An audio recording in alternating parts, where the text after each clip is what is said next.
Yo, welcome to episode 21 of Can you your do wrestling show. something for me?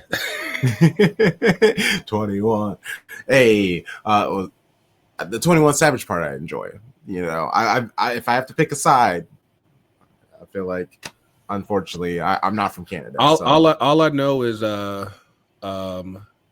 if it's 21 Savage's mama, I'm always on that side. If oh you my know, you know. gosh. If you know, you know. I am Crunk Chocolate, and I'm here with my show, bro. Rego, how's it going, my friend? It has been a interesting past couple weeks for your boy, and also an interesting couple weeks in the streets of wrestling, and yeah, we got a little bit to get into, dog. Yeah, and I feel like we got to start with some NXT because they're cooking. We got a Saint. We've missed a little bit, man. Like the past, like I said, like those of y'all that have seen that meme of Shawn Michaels like in a chef's hat and the grill's burning up. I'm like, right now, Chef Heartbreak Kid is fucking cooking. He's cooking with grease with the heat all the way up. Like it's go time. Yeah. Okay. So I guess what specifically have you been? Is there any? Well, there's a lot going on. So what are some of the things that you've been enjoying? Yeah, of course. We had Vengeance Day a couple weeks ago. Yeah, that was great. Up in DC. I didn't like the back-to-back losses on Black History Month. Like I didn't enjoy that. Yeah, that was nice. Like I'm not sure how to feel about that because I'm gonna take a quick sidebar real quick because fair. Because one thing that we haven't talked about a whole lot is politics. And for those y'all who keep your ears on the ground when it comes to everything that's going on in this country right now, one thing that y'all have noticed is that former CEO of WWE, Linda McMahon, has been going through Senate hearings to get confirmed as the head of the Department of Education. As she's going through her hearings, of course, behind her is her family, including which the head of creative for WWE, Mr. Paul Triple H Levesque. That's led to a whole plethora of conversations, and that takes me to one thing that I've actually have noticed this month in specific, because of course it's Black History Month.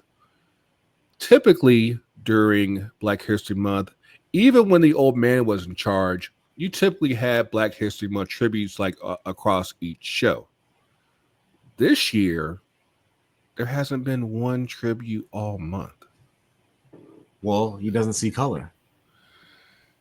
But he saw color last year. He was doing the tributes last year. So what exactly has changed to where suddenly he's been in that knee, no DEI? And that's something I'm like, when you see it, you can't unsee it. And I'm just like, And then you see what happened at Vengeance Day, and you're like, all right now. And especially like you had a black man lose a strap match to a white dude. Come on, man. What are we doing here? What are we doing here? Isn't he a native? Yeah, he's a native to New Hampshire. Is he really a white guy playing? Who? Isn't that what he is? Isn't whatever his name is? What, Ethan Page? Oh no, that's not Ethan Page. Yeah. Crap. I'm like, now you got me. I was in my mode night. Give me a second. I know I threw you off. Hold on, give me a second. Yeah. Eddie Thorpe. Yeah. Oh no. Oh, Native American. Yeah. Yes, he is. That like he should feel some type of way about that too, because of how the country has done Native Americans as well. But yeah. but yeah, like we've. You teaming up to have the man take us down. That's what I'm saying. That's what I'm saying. And but yeah, it's just been kind of weird, and like in some cases I've been able to give Triple H and WWE the benefit of the doubt, but I was like, there's some things that you've already have been doing that I'm like, if you don't want people to start raising red flags, that's one of the things you don't change. Like keep your tributes up, keep your booking consistent to where it doesn't look like most of your black talents looking like shit. So that way, you can kind of, at least keep the status quo. But yeah, that was a bit weird. And of course, you had on NXT on Tuesday, you had I think it was Jada Parker, Kalani Carter, and damn, and they both lose their number one contenders match for the North American title. I'm like, dog, like, can we catch a break? Like the only person who saved the fucking day is our man, the ruler, Oba Femi, and he acknowledged the fact but he's doing black on black violence though, because he hasn't gone against Moose. It wasn't him that brought it. Hey, it was Mr. Moose from TNA, the X Division champion, who pulled up. And but like I'll say this: there's been a very split opinion about Moose coming on NXT, because there's some real life stuff that people don't really rock with on him, and then but I'm like, this is something that, like, I'm just speaking strictly creative. This is something that I feel like probably should have happened last year, but I do love the fact that and Moose actually happened to post about it on his Twitter account. Like, you have two Nigerian champions from two separate promotions. Yeah, I think Oba is Yoruba, Moose is Igbo. You have two champions, two former football players. Like there's a lot of similarities between both Oba Femi and Moose, and I would say it looks like from the looks of things, this might be something for Stand and Deliver WrestleMania week, and of course I think on the night they're actually having Lexis King go up on TNA to pull up on Moose for the X Division Championship, and I'm like I said, the personal stuff notwithstanding, I'm okay with this. Even though it did look like when he did that entrance, it looked like he was about to take he was choking on a turd and try to push that shit out. But like I said, I'm willing to let this cook. Okay, so I just got caught up on Moose. Yeah, he seems okay. It's like, I because like he literally had like a bust down Apple Watch, like Samsung Watch. I mean, so gotta keep it techie, man. Yeah, he had his Jordan 5s on. He bust down Apple Watch or Samsung Watch. Yeah. But I'm interested in that. Another surprise that came through on Tuesday was No Quarter Catch Crew shooting at a challenge to the Hardy Boys, who are currently the TNA tag team champions. So they're pulling up on NXT next week. But yes, we kind of slightly bypassed the biggest set of news, because like just kind of rewind some of the things that we missed because we didn't record last week. AEW made 3 releases so far. Last week they released Malachi Black, Miro, and Ricky Starks. Ricky Starks in particular is somebody that's been a topic of discussion for quite some time in the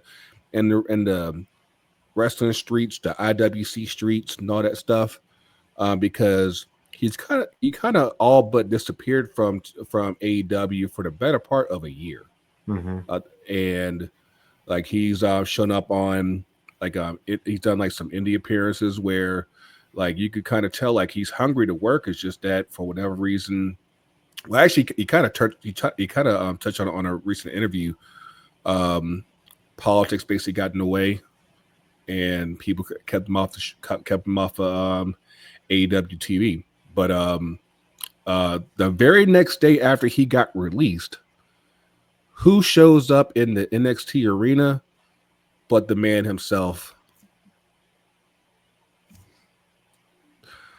the absolute the absolute one. The Revolution is about to be televised on the CW.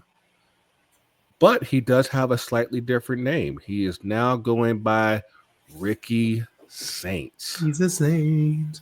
Oh, because New Orleans. Because of New Orleans. I didn't know he's from New Orleans though. So that now that once I learned that, I was like, okay, that's cool. Yeah, like it'll. It's funny because I found a GIF on Blue Sky of this clip from Doctor Strange. Like it's weird, but it's fine. It's just gonna take a little bit, to get used to. But it's cool. I love the reference. He talked about it on his interview on Busted Open as far as why New Orleans or why Saints, and of course it's definitely a tie to his hometown in New Orleans. And like I said, I think like other than that, he's still the same guy. So it's like it's kind of like when Walter became Gunther. It's like it's still the same guy, it's just a different name. So and it's funny now looking back at it because like I don't like unless you were really knee deep into Walter when he was back when he was that guy. Like everybody refers to him as Gunther now. So it's like yeah. What I will say is he was in NXT and then came up and had a different name. Mm-hmm. Whereas this guy is just coming into the company with a new name. So I feel like that works a little bit easier because there are people watching NXT and all of a sudden he's like, I'm Gunther, and it's like the fuck. How are you two different names in the same spot? And everybody loved Walter so much, and so like he really had an uphill battle that he had to climb, and he did it. He nailed it. Like I think he's killing it now. So like I feel like him coming with Ricky Saint, it's only the like we know ball wrestling fans who are like Ricky Saint. Like everybody else is just like this Ricky Saint dude is cool. Yeah, like, for the most part. And I mean, and I'm somewhat familiar with him from AEW. I really don't pay too much attention. And like you said, he hasn't been on for such a long time. And even now, when I've been trying to watch more often, I haven't been able to see him because he hasn't been on television. Yeah, so I'm not the most familiar with him. It's been the most bizarre thing because, like, I would say about a little over a year ago, actually going back, probably like before Punk got fired from AEW, like he was in the middle of a really good angle with Punk, and then Punk got fired, so that angle kind of got derailed. Then he became tag team champions with Big Bill, and then things happened, and the Young Bucks became tag team champions. Sting and Darby Allin became tag champs, and the Young Bucks decided they wanted to be they wanted to be in Sting's last match, and that's like as that happened, you kind of saw Ricky Starks kind of just fall to the wayside. And the rumor was he was talking that shit backstage, being like, as soon as this contract is out, fuck you guys, I'm going to WWE.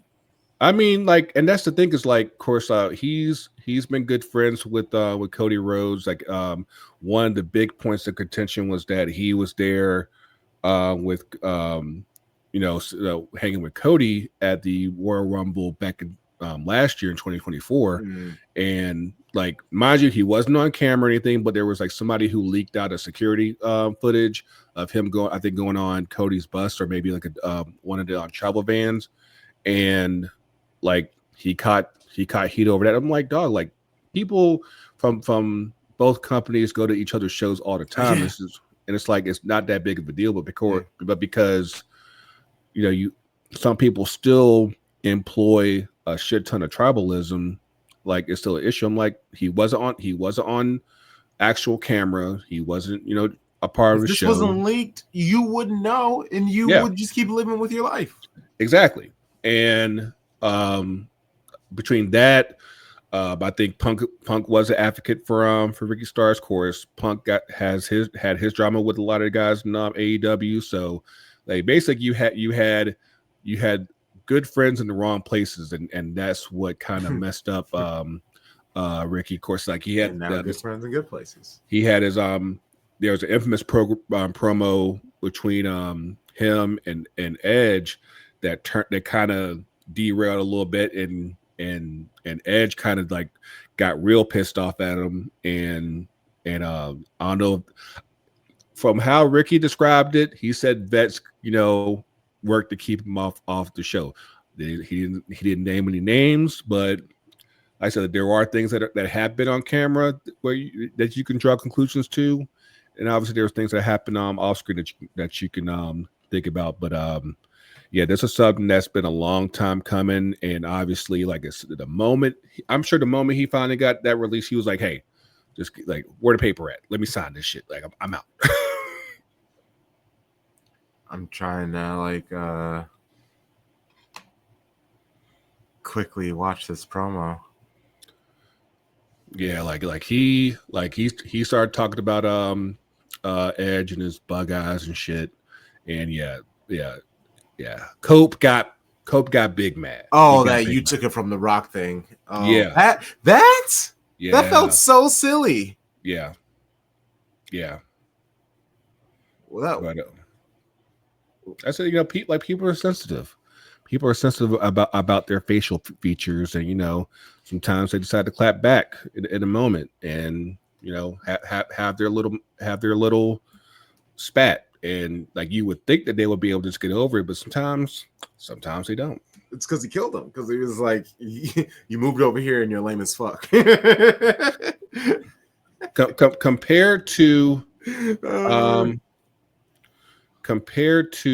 where how people talk about Edge now, especially with all this stuff going on with the Death Riders and stuff, like, if they're happy with Edge, then cool. But at the same time, like, this is now yet another person that AEW has let walk that's still relatively in their prime, that you probably could have used. Like, you let Penta walk, you let Jade walk, you let Cody walk, and you let Brian Pillman Jr. walk, you let Ethan Page walk. Like, these are guys that honestly, if you had the clearer vision, you could be easily using them in top spots. And those are people who actually look like wrestlers. I mean, and that's like my biggest thing against AEW is they have too many non-wrestling looking like motherfuckers. Like, just because and respect, like, I get that you have passion, but that's also kind of what the Indies is for. The Indies is for those people who don't necessarily look like wrestlers, but they can tell a good story. Yes, we can have a Kevin Owens, we can have a Sami Zayn, but we don't have a bunch of those. Like, you don't need a whole bunch of those, because you get too many of those in the ring together, and then you kind of like fall out of place. It's just like, wait, I thought all these people were just like in shape people, and right. And like, I want to believe that I could be a wrestler, but also like I know I can't, and that's what makes the big time, because it's in every sport. Yeah, I can play football. Yeah, I can play football. Like, but I can't play like those guys. And when I see those guys, it's obvious I can't play like those guys. But if I watch AEW and I see some dude that legitimately looks like I could wrestle with him right now, like it bums me out, because and what I mean that is, not only are they not in shape, they're not taking the bumps well.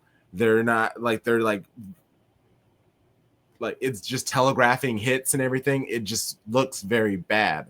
And then that takes me out. It looks like the F word. It looks the F word. Yeah, and then they'll have someone good right after them, but now my brain is off, and now I gotta turn but then now I gotta lock back in for MJF or something like that, and it's just it's tough. It's funny that you mentioned that, because that's something that has definitely been discussed over the years since AEW started. Is that like you're trying to convince a lot of people who aren't necessarily familiar with what AEW is, to basically, like, you'll have your moments where it's pretty good, but then you'll have those moments in between where it's like, I don't know if this is what I'm into. This is really for me, and you're trying to convince the person to keep watching until, like, let's say if you have one good segment in the first hour, And let's say you might have 2 seconds in the second hour,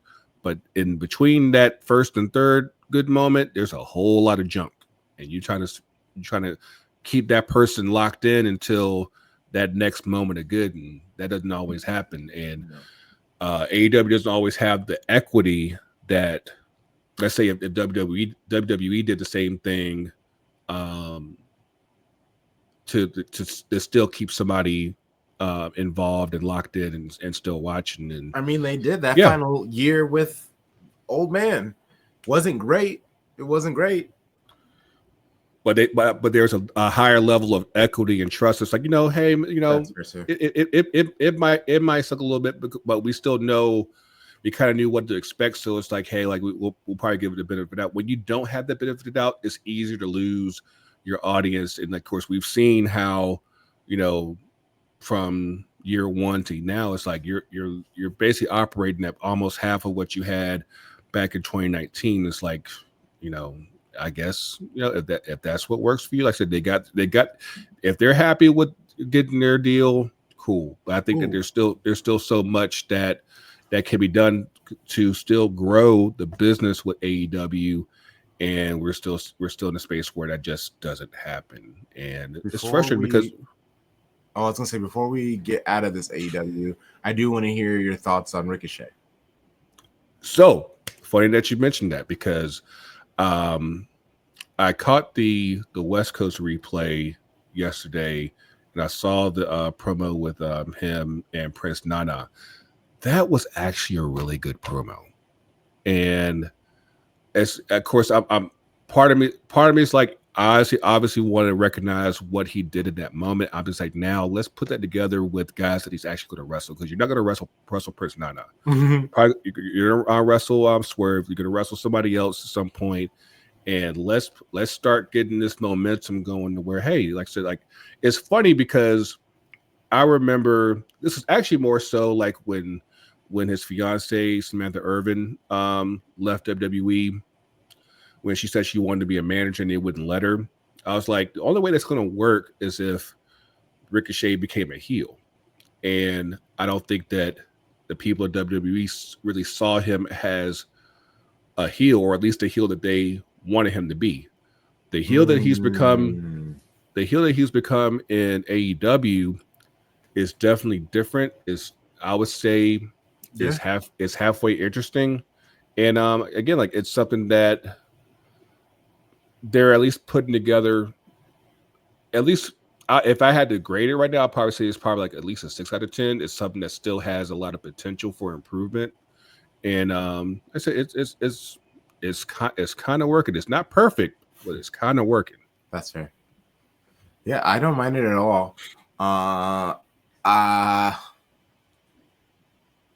Has Samantha Irvin's song come out? I don't know. I know she just had a recent. She's been doing the runs with all the WWE podcasts.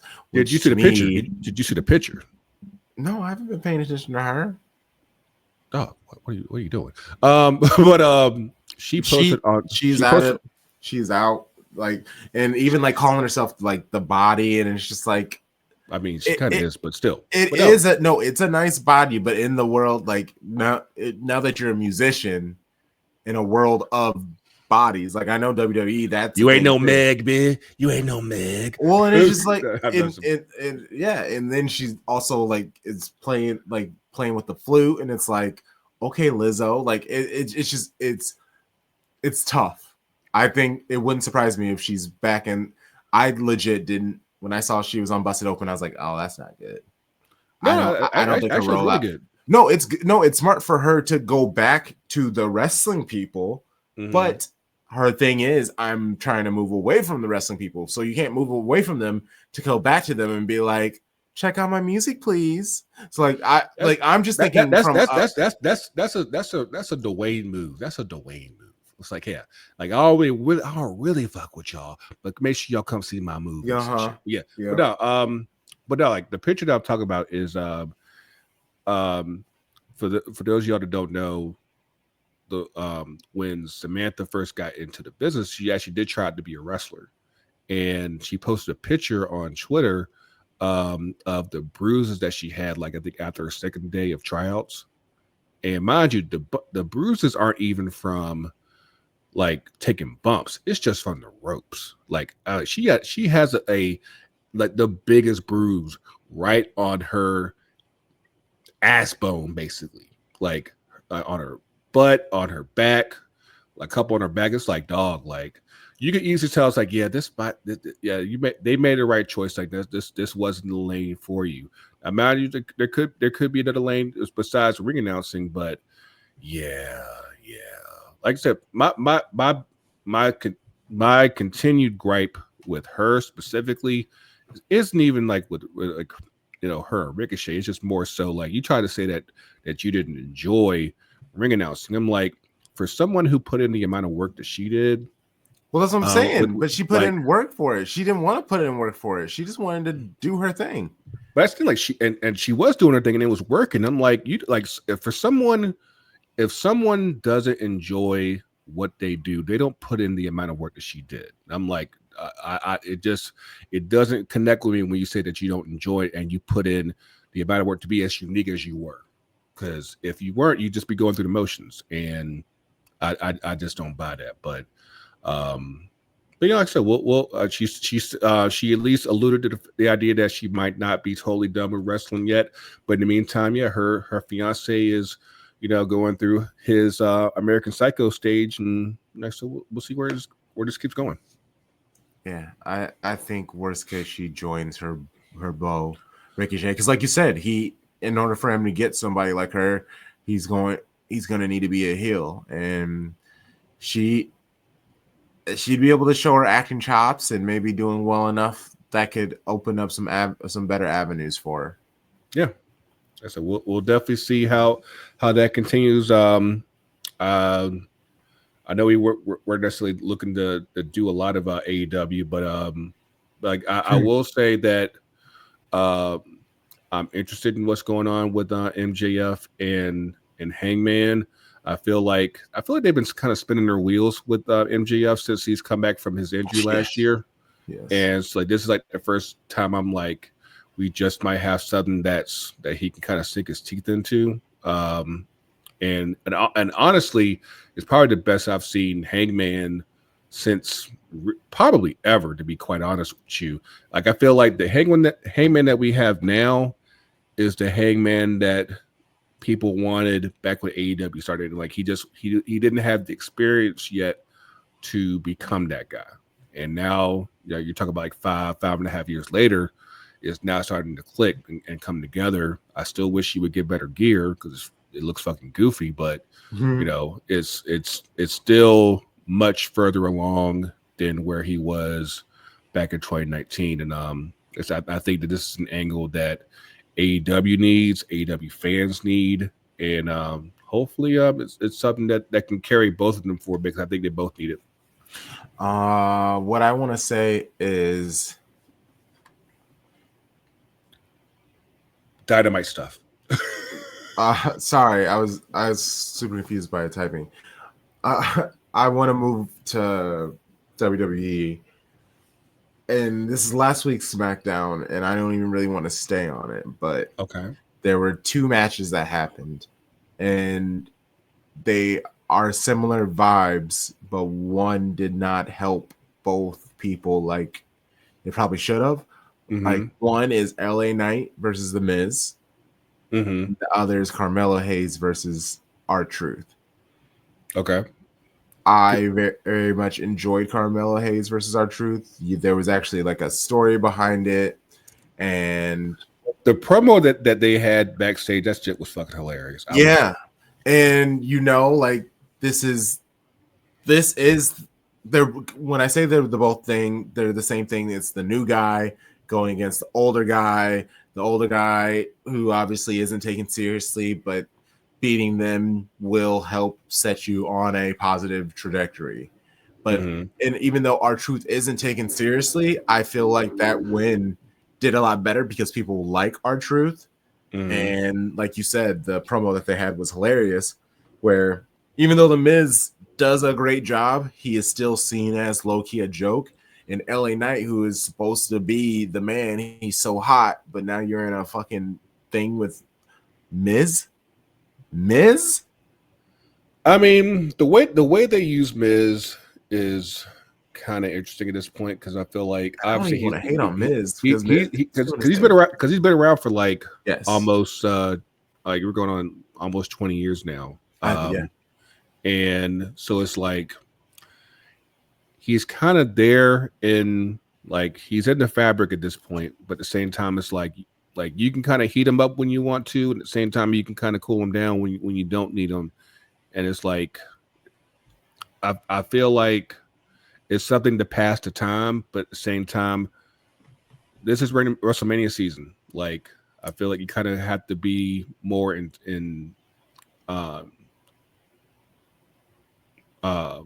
you have to have more intent as far as like who you're putting up people up against, because is it something that could lead to a Mania match or elimination chamber match, or is this something just to pass the time on a random Friday night? And that's where I think kind of like with what you're saying, it's like we've kind of seen everything that we kind of can from the Miz, so it's like, you know, what really are we adding here? And I feel like at least with R-Truth and Mello, I mean, it's because it's something that we've never really seen before with them two specifically. Because you're talking about like even at R-Truth's age, he's probably still one of the better athletes in the company. Mm-hmm. So like if nothing else, like you'll know that you're gonna have a well worked match, but at the same time you know that hey, this is probably something that's probably going to benefit more Mello in the long run. But you know, well, I'll enjoy it for the quick bit, just for the vibes. Yeah, but yeah, I'm LA Knight again. He's hot and everything, but I don't like. I will say with LA Knight, like the frustrating thing with him is that, of course, they had him as U.S. champ, and I'm not gonna say it was a bad run. It's just like it felt like at times it just kind of stalled. Mm-hmm. And I feel like now that he doesn't have the belt, I'm not sure if they're gonna run something back with him and Shinsuke, but it feels like you're stalling. It's like at some point people just stop caring. It's like you're not, because they realize that they're probably not gonna do anything with that person. In this case, it's LA Knight, and I'm like, I don't want to say that they've kind of, you know, wasted their time, but at the same time, it's like you had something here and you just let it just slip through your fingers. Yeah, I'm with you. Man, fucking Damian Priest beating. He will be in the elimination chamber, basically. Yeah, that was a bit of a surprise for me. Yeah, he won that triple threat with Braun and was Jacob, right? Mm-hmm. And I'm a little bit surprised. I think that since Damian has moved over to SmackDown, I think he's still kind of finding his footing as far as where he's going to go going forward. I think that it'll, at least from how I'm thinking about it, it'll probably become more clear either at WrestleMania or like right after WrestleMania.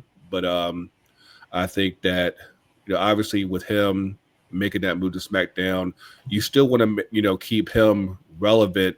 You know, you talk about a guy that was world champion last year. You don't want him to just become a nobody just that fast. But you know, hopefully he has a good showing at Elimination. I don't expect him to win it, but it's definitely still something that, you know, you could have a good showing and, you know, possibly develop a story for Mania out of that match, and you know, we go from there. I think the interesting thing, though, I was slightly surprised that Jacob didn't win, but I also think that like what happened with him during SmackDown might be leading to something, because someone who made his recent return was Mr. the Samoan called Thomas, aka Solo Sikoa, with his white turtleneck and white fit. But yeah, I think we got a little bit of smoke between these two. That say they ain't seeing things quite eye to eye. I know Solo told him he loves him. I love you.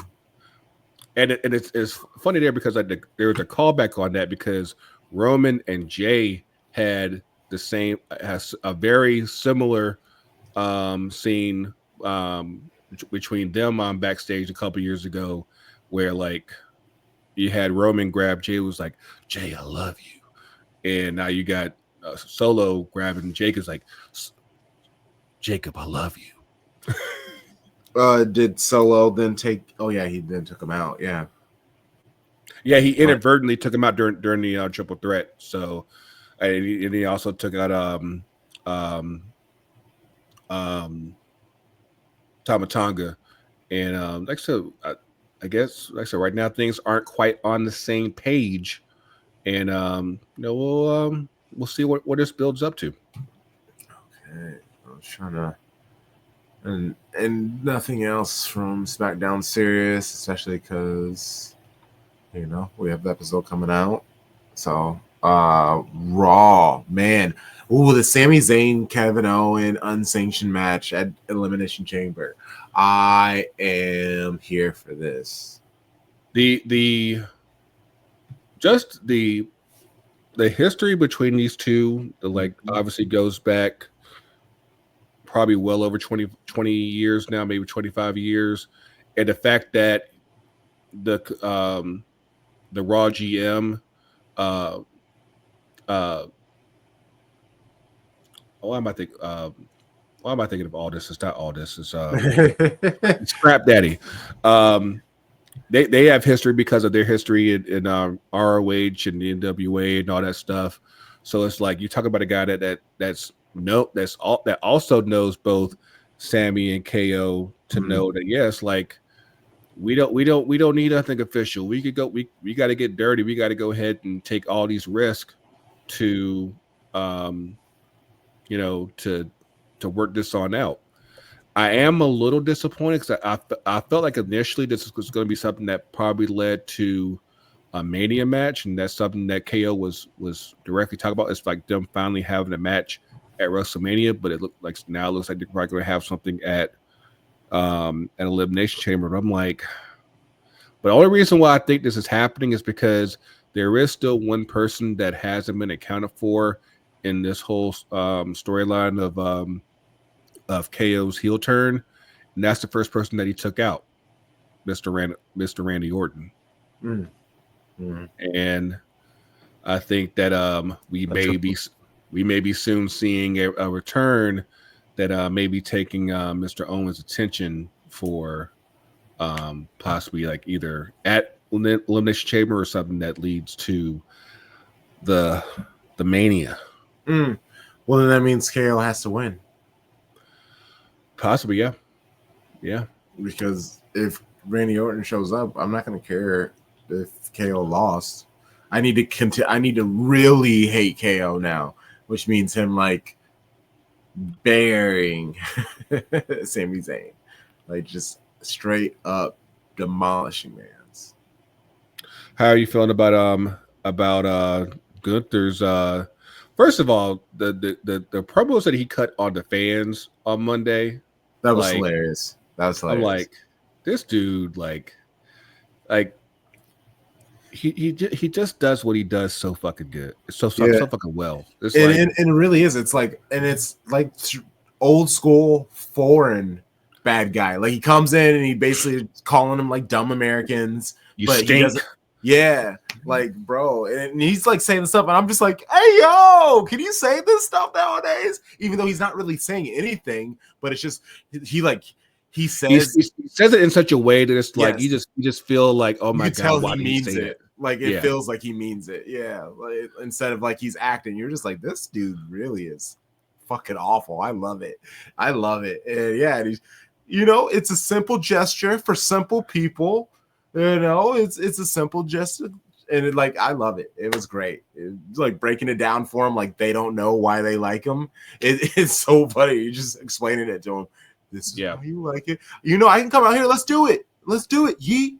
Come on. Do it with me, yeet. And everyone's Man. booing. But then you see the random people who are actual like Gunther fans, and they're trying to yeet with them. And I actually was in the house. I was like, "Yeah, let's go." I'm so fake. Like, don't let me at one of those shows because I'm gonna be cheering the bad guy and cheering the face. Like, I will be like, if I like you, I will like you. I mean, I'll probably just sit for the Cody situation. I would like to experience it, but I don't think I would participate in it. I'm not too big on Cody. I don't want to say I'm not too big on Cody. I get why he is who he is, but I'm not a Cody crybaby.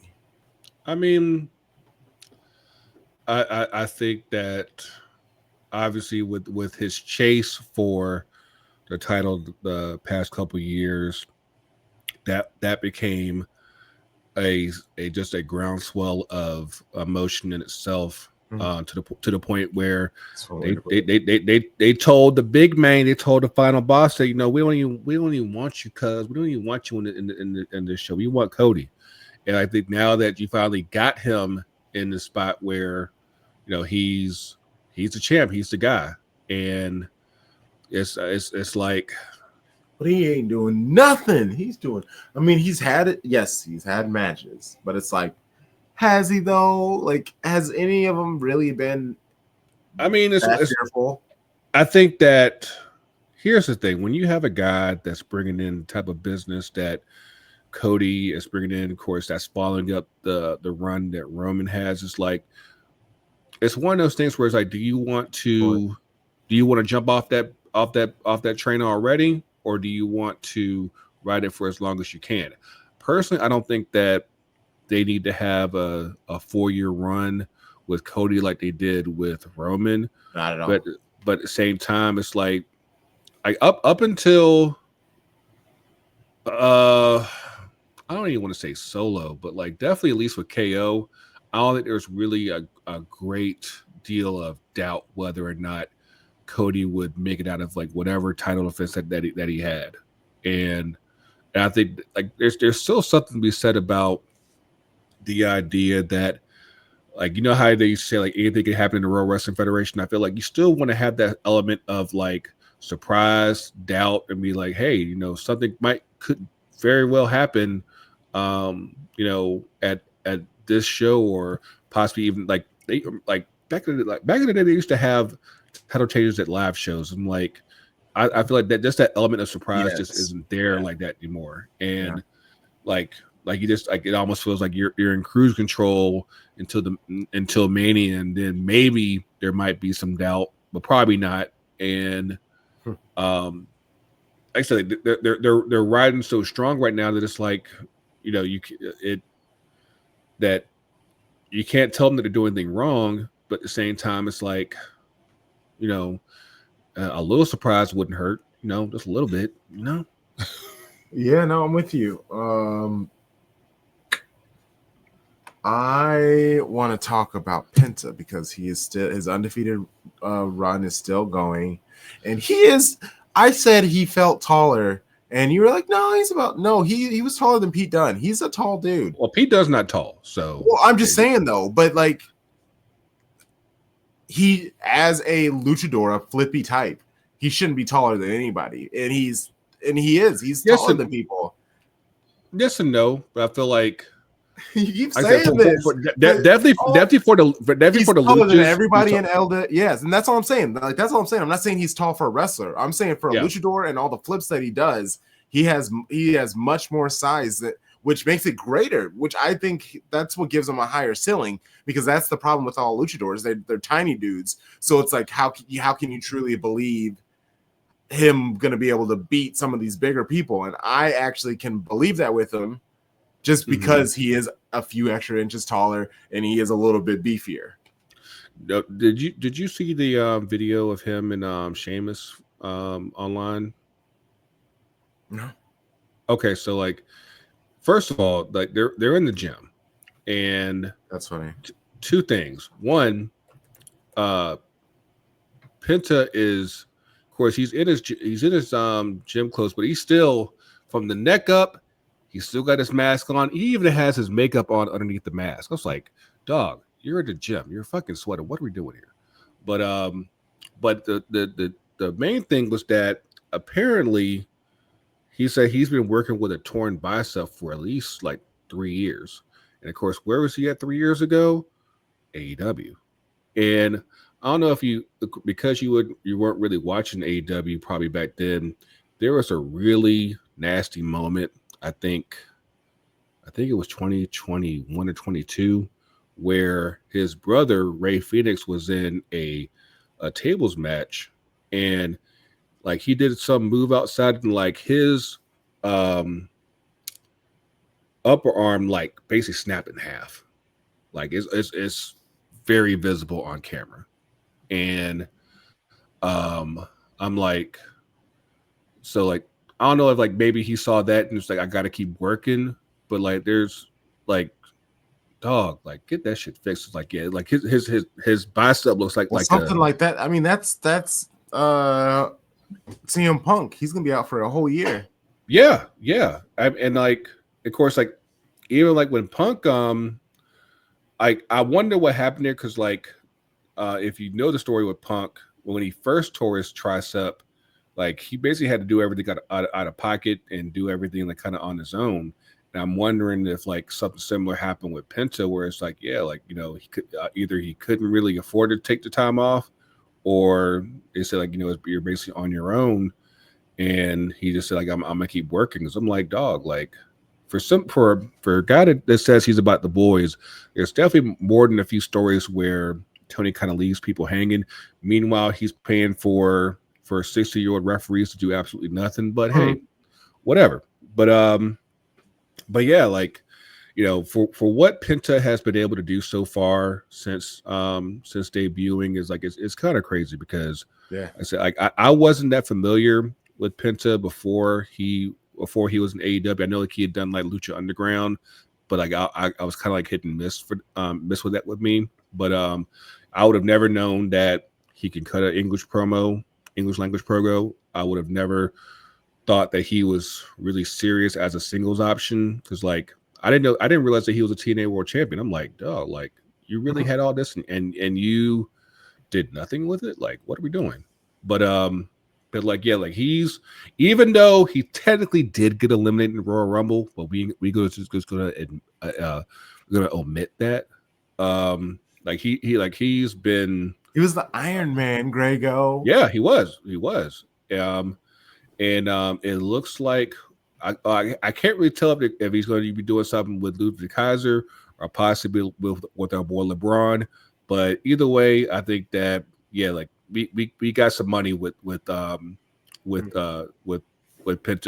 and it just might be possible in the releases that we were talking about with at AEW.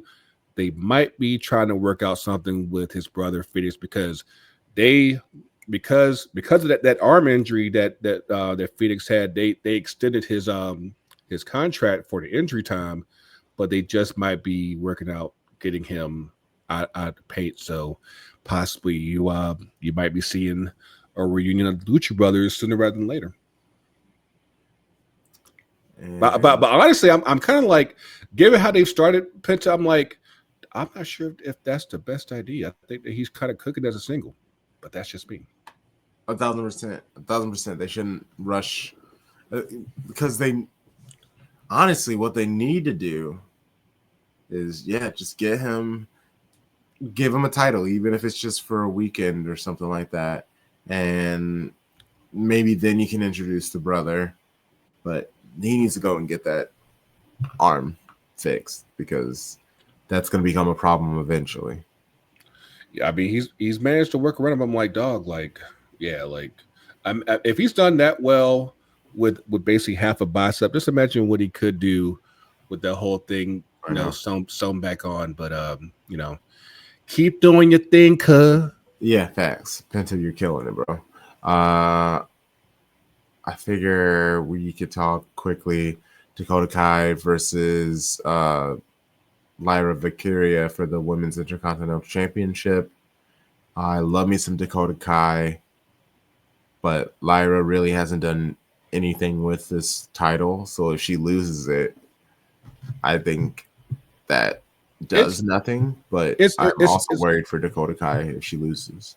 So I happened to see something earlier today from the website Cultaholic, and there's a report that kind of says that the women's division, I guess in general, it's kind of been frustrated with their booking as of late, and assuming that's at least halfway true, I do kind of see where they could be coming from, because I do feel like outside of the world title angles, and even then it's really only just as of lately, it's really just been the focus has been on Charlotte since she's come back.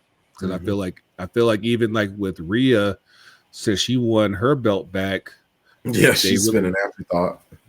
Yeah, and they've kind of done something with Chelsea Green a little bit, but like it's still so inconsistent on a lot of ends as far as just the division as a whole, and it's a tough deal because again, like you're talking about, like you have two shows, one that now has an extra hour, the other one's on Netflix where you have at least 2.5 hours, and it's like obviously you can't showcase everybody, but at the same time, I feel like with the amount of time that you have, you should be able to do more. And I feel like this is where like how things used to be back when the old man was in charge, because like you have all this time and you're not maximizing the amount of time that you have to get, you know, more stories over and across. And I'm sure like if you're one of the women, like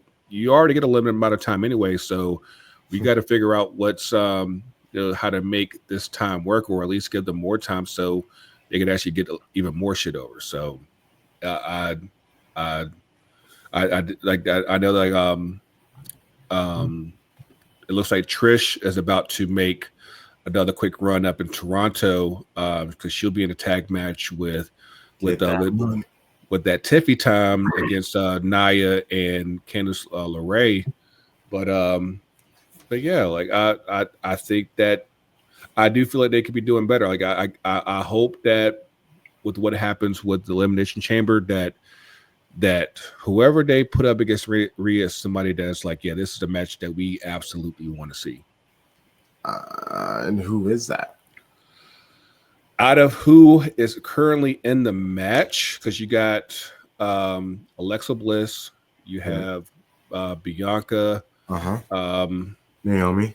Naomi, which we still got something to touch on there real quick afterwards. I would say I'm wondering if they're ready to pull the trigger on Rhea and Bianca, because that hasn't happened yet since they've been on the main roster. I mean, we can get to it. There's footage that was released and it made it look like it was not Naomi like we were thought it might be, that attacked Jade, Liv Morgan, and Raquel Rodriguez. Big Rock. They were walking somewhat past the attack area, and our two queens brought it on. Dog. Like we just need to just shout that out real quick, because that cosplay is absolutely incredible. And I didn't even, when she did the promo, you can see that she had gold teeth in too. I was just like, just fold me up. Just fold me up. But no, like, because like you have Bianca, Liv Morgan, Alexa Bliss, Bailey, Naomi, and Miss Roxanne Perez from NXT, who is definitely making a strong impression so far since I feel like this is a more of a soft transition to the main roster, because she's still obviously still working in NXT as well. But yeah, I would say the money probably has to be with Bianca. I could see possibly if it's not, I see three options. I see Bianca, I see Alexa Bliss, and I could definitely see Roxanne Perez. Oh my gosh, that would be insane. That would be fun. I mean, she's called the Prodigy, so Yeah. I mean, it makes sense. I really hope it's not Alexa Bliss, like, and only just from the aspect that she just came back. She's so good at promos, so I just feel like she could be used to, just honestly bring some more attention and heat to the women's division instead of going for the title and then losing, and all of the energy and excitement that she's gotten from just being back is gone. So just losing the Elimination Chamber, she doesn't have to get pinned. She can be super far away from the situation and keep doing her thing. What is interesting there with Alexa is that, I don't know if you happen to notice, she had like a backstage segment on Raw last week, and a very familiar interruption came through during her promo that might be alluding to she might be connected with the Wyatt Six. Of course, she had her history with Bray Wyatt back in his Fiend days, and so she would be the leader then, right? I would think so. I think she's the most recognizable name that they have in the group. And would she kick out old girl, or would they just have two women in the group now? I actually remember her and Nikki Cross used to be tag team champs together, so that could still work. That could definitely work. Yeah. Great point. So I wouldn't rule that out. I wouldn't say that it's impossible. I would just say I wouldn't rule it. They can make it work with both of them. No, that's a great point. Okay, I feel like, but definitely like with this Jade thing with Bianca and Naomi. There's more. Like it definitely feels like there's still just like there's definitely something missing there, and even though it did sound like from the promo that Liv and Raquel cut on Monday, it doesn't feel like they're necessarily running away from it, but at the same time it feels like, they're doing diversion. They're like, Liv, how dare you jump our friend, even though it was us. Like, I love it. Like, especially if that's the way that they decide to go with, that it was them all along, and they're just being this chaotic, attacking all these people, going all in on this character. Oh man, that's a crazy heel turn that I am absolutely here for.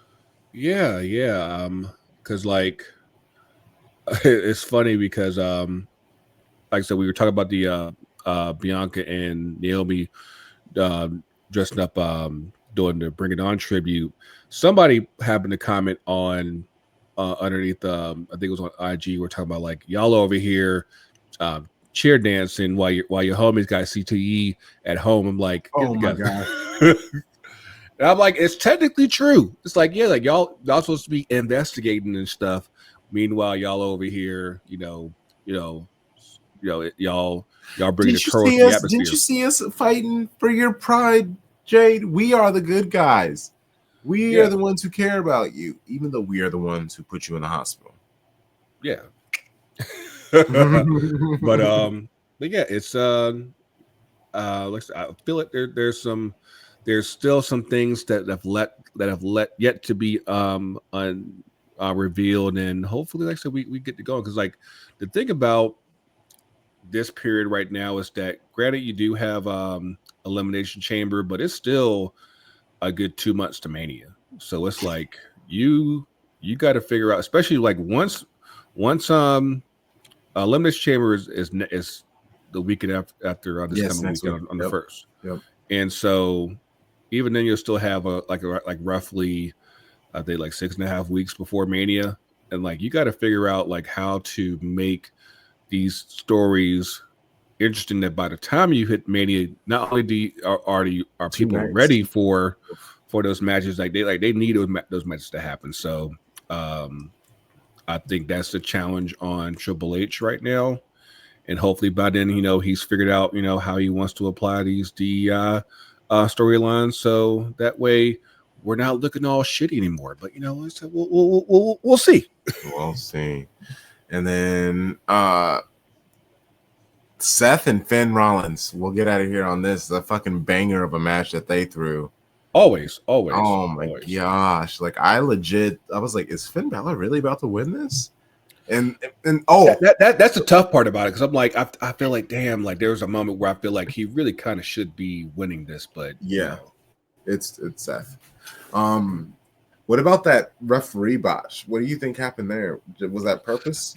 My only guess there, because I actually did post that like during the show Monday, is that because I first noticed the ref, you know, kind of being late, but then I watched the replay and clearly Finn was supposed to raise his shoulder, and I guess he was late, and instead of, because typically the rule of thumb is that the ref is supposed to call it as is, and so for the fact that he still didn't count to 3, that kind of made him look kind of crazy, and of course kind of, you know, mess up the match in front of everyone's eyes. But I mean, that notwithstanding, it was still a good match. But yeah, it definitely made that ending a little definitely funkier than it needed to be. But you know, like I said, we'll see how that all unfolds if it turns into something. But yeah, it's definitely a shame that Finn lost that match, because yeah, I mean, it's matches like that kind of reminds you that, like, once upon a time they were ready to put strap the rocket on Finn, and it's like when he won that first Universal title and he got hurt in the same match, he had to let it go. He's never, the curl has a curl right since. Literally has never gotten close. Yeah, it's crazy. It's unfortunate. And it's one of those things that now has made such a compelling wrestling story that he's almost like fucked, because it's like, where's a story or a chance that can come that will be good enough to make his run worth it? Yeah, you lose the title, so now in the way that you lose the title, you now have to get it back in a great way as well.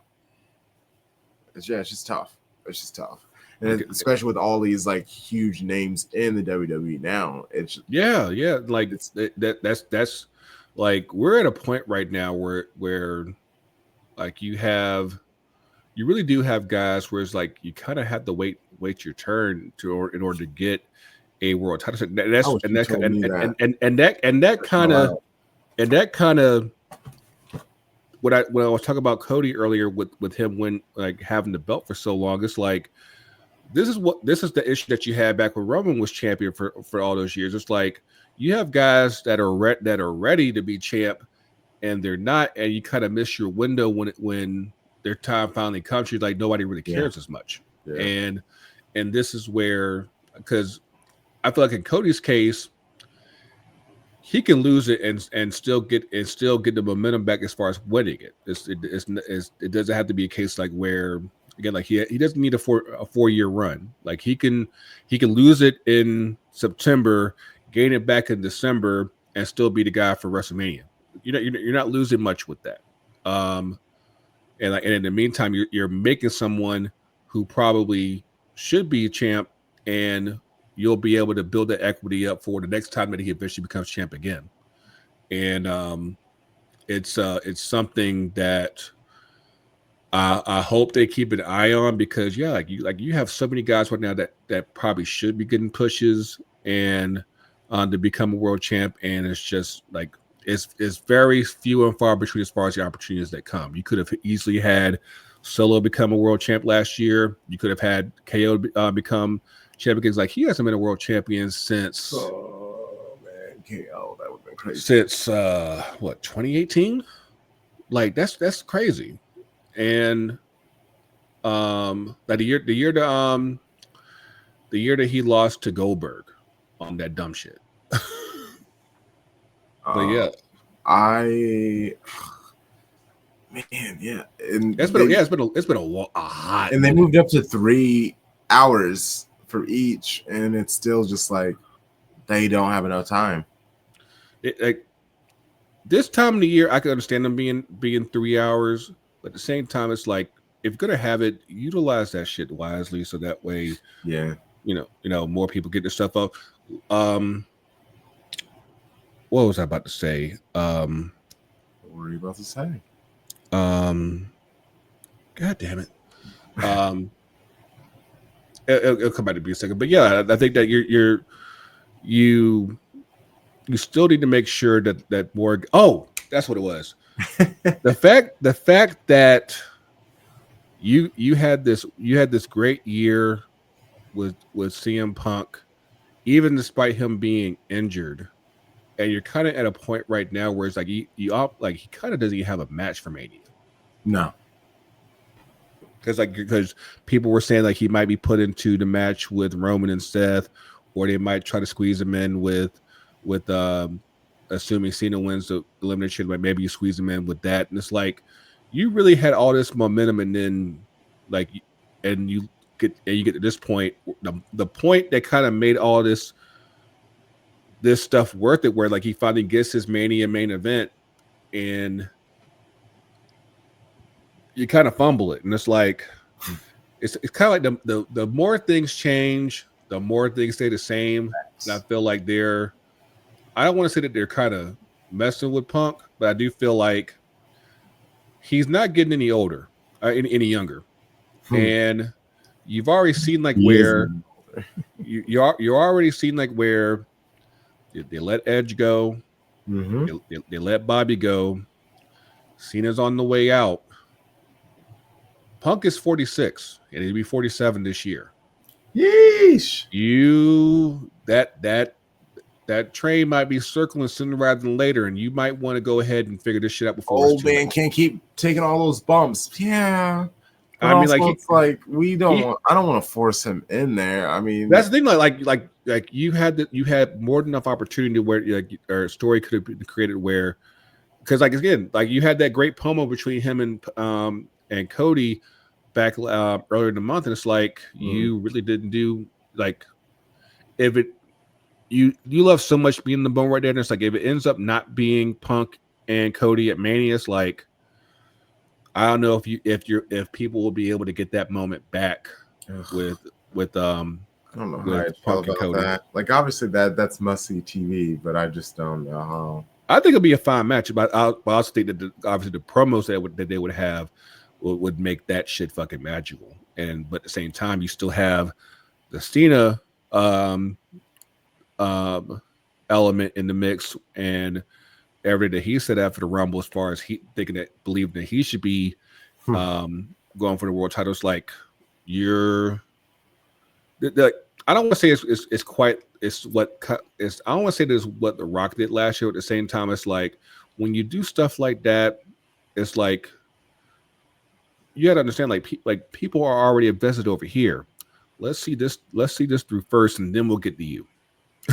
And I feel like again, like you had such a good moment. You had such a great moment with Punk and Cody. There's like, yeah, I kind of want to see that at Mania. Like I understand like why I understand why they would why from a business standpoint they might want to see Cody versus Cena, but at the same time I feel like because Cena is retiring at WrestleMania, that's something that where if they want to, they could do something. They could do that at SummerSlam in New York. Like they could do something because that's gonna be 2 nights. Like how does CM Punk win the fucking Chamber? Like with all the people that are in it. I mean, I guess technically, because like John Cena, he needs to make his little run, and he's beat Cena before, so that ain't no thing. So yeah, I'm just I'm more. It's more annoying. I'll probably say if anything, it's probably more about the draw as far as like maybe he gets like a late release spot, I guess. But yeah, it's definitely possible. It's not like we're talking about. Like it's like Rey Mysterio, and you just like you're physically unmatched, you're mismatched for everybody that's in there. I love it. Okay. Anything else before we get out of here? Joe, shout out to Chris Bay. I saw that he had a video that came out last week where he's able to stand up and walk. considering everything that's everybody's been talking about with him with his injury last year, the fact that he's already able to stand up and walk on his own is absolutely incredible. I don't know what this means as far as his wrestling career goes, but as far as his life goes, that's such a dope thing to see that he's recovering that well, and more power and success and healing to him, and that's hopefully, we got Elimination Chamber coming up next week. We'll have some good things there. Last thing, if Kendra Lust and Megan Bain want to do something, just let me know. It's like I could be the cameraman. Just let me know. Oh my gosh. Anyway, if you've seen it, you know what I mean, and that's all I gotta say. Yeah, I see you looking at that. No, I'm trying to look who, because the name sounds like dirty, and it's like oh, it is. Yeah, no, I don't know. Say nope. Close the laptop. We're no. Episode done. No. Oh my gosh. Yeah, Grego, let people know where they can find you. Yes, you can reach me on the Skies of Blue at FTC Grego. You can reach my other show at ftcut.com. MLS is back, baby. Get it us at ftcut.com. We got some major sauce coming. Y'all know how we get down with all these new jerseys that are coming out, and that's stick there. Just work with that. Of course, we're on Instagram, TikTok, and other stuff. But yeah, Blue Sky, do that. Let's go. All right. Where can they find us? Yeah. YFW podcast on Blue Sky. Blue Sky, the superior, slightly more chill app. So check us out there. And then Shades of Blue NW for all things Shades of Blue as a network. If we are on an app, you can find us there at Shades of Blue NW. Hey, guess what? What? Arsenal isn't the last team to beat City anymore.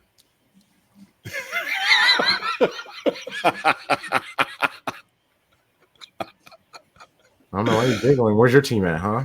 We're still in Europe. I know. Hey, we're still in Europe. We are still in Europe. I don't know about any other teams in Manchester, but we are. Okay. Let's see how this Premier League season goes before you do all this chatting. Hey, you can still win in Europe and still be crappy in England. It happens all the time. Yeah, it's happening now. That's fair. All right, Grego, do the thing. This is your boy Grego. Over here is Crunk Chocolate. This is your favorite wrestling podcast. And until next time, if you can't be good, be bad. Be bad, baby.